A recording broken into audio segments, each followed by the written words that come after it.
आप सभी को प्रणाम। जय गुरुदेव। आज के इस अध्याय में सुनेंगे गायत्री संहिता। स्वाध्याय शुरू करने से पहले आइए हम सभी मिलकर गायत्री मंत्र करेंगे। ओम भूर्भुवः स्वः तत्सवितुर्वरेण्यं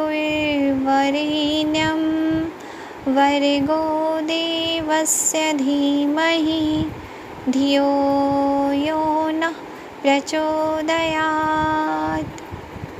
गायत्री संहिता का ये दूसरा पाठ है। गायत्री के अक्षरों का गुंफन इस प्रकार हुआ है कि जिससे समस्त गुहा ग्रंथि जागृत हो जाती है।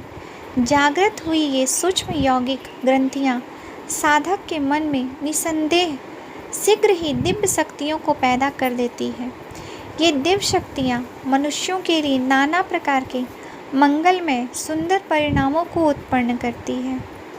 आलस्य रहित होकर गायत्री मंत्र का शुद्ध ही उच्चारण करना चाहिए। जो ऐसे करने में असमर्थ हो वे केवल प्रणव ओम सहित व्याहतियों का जप करें।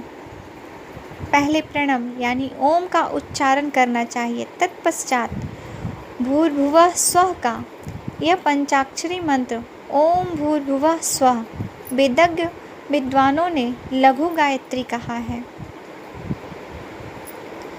शुद्ध वस्त्रों का धारण करके शुद्ध वायुमंडल में देह एवं मन को शुद्ध करके गायत्री की उपासना करनी चाहिए। किसी ब्रह्मनिष्ठ ब्राह्मण से गायत्री की दीक्षा लेकर तब विधि पूर्वक उपासना आरंभ करनी चाहिए। गायत्री उपासना को विद्वानों ने द्विजों के लिए अनिवार्य किसी भी दिन न छोड़ने योग्य नित्य कर्म बताया है। जो द्विज गायत्री की नित्य प्रति उपासना नहीं करते वे अपने कर्तव्यों से च्युत हो जाते हैं। इसमें संशय नहीं है। जन्म से तो सभी शूद्र होते हैं। तत्पश्चात मनुष्य गायत्री के सहित यज्ञोपवीत धारण करने से द्विजत्व को प्राप्त होता है। पतितों को उच्चता और पापियों को उनके पापों का विनाश, ये दोनों कार्य इन वेदों की माता गायत्री की अनंत कृपा से होती है। जो संध्या गायत्री से युक्त होती है वह ब्रह्म संध्या कहलाती है। शास्त्रों ने उसका उपयोग सर्वश्रेष्ठ बताया है। आचमन, चोटी बांधना, प्राणायाम, अघमर्षण और न्यास, ये 5 कोष विद्वानों ने गायत्री संध्या की उपासना में स्वीकार किया है।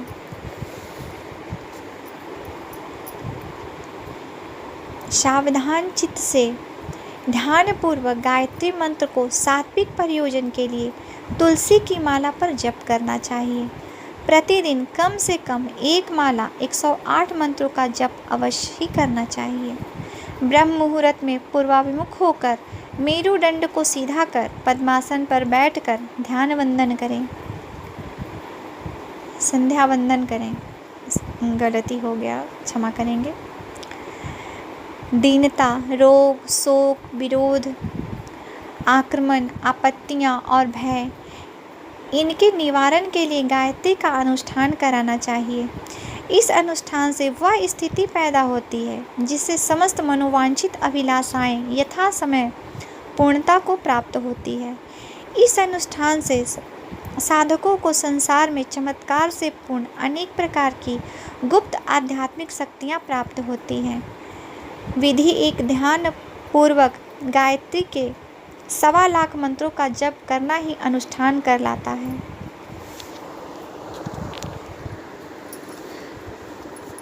पंचमी, पूर्णमासी एवं एकादशी के दिन अनुष्ठान का आरंभ करना चाहिए। 2 महीनों में अथवा 40 दिनों में बिना नागा किए तथा नित्य समान संख्याओं में जप करते हुए उस अनुष्ठान को पूर्ण करें। प्रेम से सुंदर और ऊंचे आसन पर गायत्री की प्रतिमा स्थापित करें। उसकी भली प्रकार प्रतिष्ठा करनी चाहिए। इस प्रकार से गायत्री की स्थापना करके तदनंतर उन्हें नमस्कार करके दीपक, धूप, नैवेद्य और चंदन तथा अक्षत इन सब से पूजन करें। बुद्धिमानों को चाहिए कि वह पूजा के अंतराल भक्ति से गायत्री का जप आरंभ करें। जप के समय मन को श्रद्धा से युक्त और स्थिर कर लेना चाहिए, और यदि किसी काम से साधना समय के बीच में ही उठना पड़े तो फिर पानी से हाथ मुंह धोकर बैठें। आदिशक्ति वेद की माता स्वरूप गायत्री मेरे भीतर लगातार शक्ति की लहरों के समूहों को और ज्ञान के प्रकाश को उत्तरोत्तर फैलाकर प्रेरित करती हुई विद्यमान है। इस प्रकार से निरंतर ध्यान करता हुआ निमग्न होकर उनका जप करें। गायत्री का उपासक निरंतर 24 लाख गायत्री के मंत्र जप का अनुष्ठान करने से गायत्री की सिद्धि को प्राप्त करता है। गायत्री की साधना के लिए साधक को चाहिए कि वह श्रद्धा भक्ति के साथ योग श्रेष्ठ आचार्य को गुरु वरण करे और गायत्री की दीक्षा लेकर साधना आरंभ करे। लघु अनुष्ठान करने से अथवा बृहत अनुष्ठान करने से साधक साधना में किए गए श्रम के अनुपात के अनुसार सिद्धि को प्राप्त करता है। सिद्ध हुआ अकेला ही गायत्री मंत्र संसार के समस्त मंत्रों द्वारा हो सकने वाले कार्यों को सिद्ध करने वाला माना गया है। अनुष्ठान के अंतराल हवन करना चाहिए, तदनंतर शक्ति के अनुसार दान और ब्रह्मभोज करना चाहिए। इस महामंत्र के अक्षर अक्षर और पद पद में रहस्य भरा हुआ है और अनंत उपदेशों का समूह इस महामंत्र में छिपा हुआ है। जो मनुष्य इन उपदेशों को मन में धारण करता है उसके दोनों लोक आनंद से व्याप्त होते हैं। अनुष्ठान की समस्त पूजित सामग्री को कहीं पवित्र स्थान पर विसर्जित करना चाहिए। अगर श्रेष्ठ एवं योग आचार्य न प्राप्त हो तो पवित्र नारियल को आचार्य भाव से वरण करें और आसन पर स्थापित करें। विभिन्न प्रकार की भूलों एवं पाप कर्मों के प्रायश्चित के लिए गायत्री की तपश्चर्या सबसे श्रेष्ठ मानी गई है।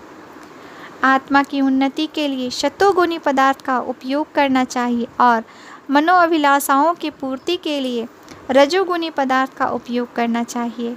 तमोगुणी पदार्थ के उपयोग करने से तमोगुणी भावों की उत्पत्ति होना निश्चित है। माला, आसन, हवन सामग्री, पूजा के पदार्थ जिस तत्व की प्रधानता वाले लिए जाएंगे वे वैसे ही अपने गुणों के अनुसार फल देते हैं। मनुष्य के अंतःकरण में गायत्री के 24 अक्षरों से 24 सूक्ष्म शक्तियाँ प्रकट होती है। अमंगल को करने वाले जो मुहूर्त अथवा योग दोष हैं वे सब गायत्री के प्रचंड तेज से भस्म हो जाते हैं। निश्चय ही ध्यान में रत चित्त के द्वारा इस जप को करने से धीरे धीरे षष्ठ चक्र जागृत हो जाते हैं। जब ये षष्ठ चक्र जागृत हो जाते हैं तब मनुष्य को इन चक्रों के द्वारा 6 सिद्धियां प्राप्त होती है। गायत्री मंत्र से विधि पूर्वक किया गया अग्निहोत्र सभी अवसरों पर विद्वानों ने शुभ माना है। जब कोई मनुष्य विपन्न अवस्थाओं में हो तब तक मौन मानसिक गायत्री जप करे। सूतक रोग या अशौच के दौरान मनुष्य को चाहिए कि वह गायत्री साधना से प्राप्त हुई अपनी शक्ति को संचित रखे। बुद्धिमान मनुष्य कभी भी उन शक्तियों को छोटे कार्य में खर्च नहीं करते।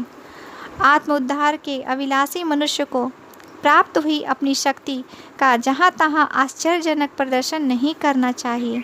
आहार में, व्यवहार में और उसी प्रकार मस्तिष्क में भी बुद्धिमान साधक को सात्विक होना चाहिए। जो काम कर्तव्य कर्म से विपरीत हो वह कर्म बुद्धिमान साधक कभी नहीं करे। इस साधना के पीछे आदि काल से लेकर अब तक के असंख्य मनस्वी साधकों का साधन बल शोभित है। आज के लिए यहीं तक। आप सभी को प्रणाम। जय गुरुदेव।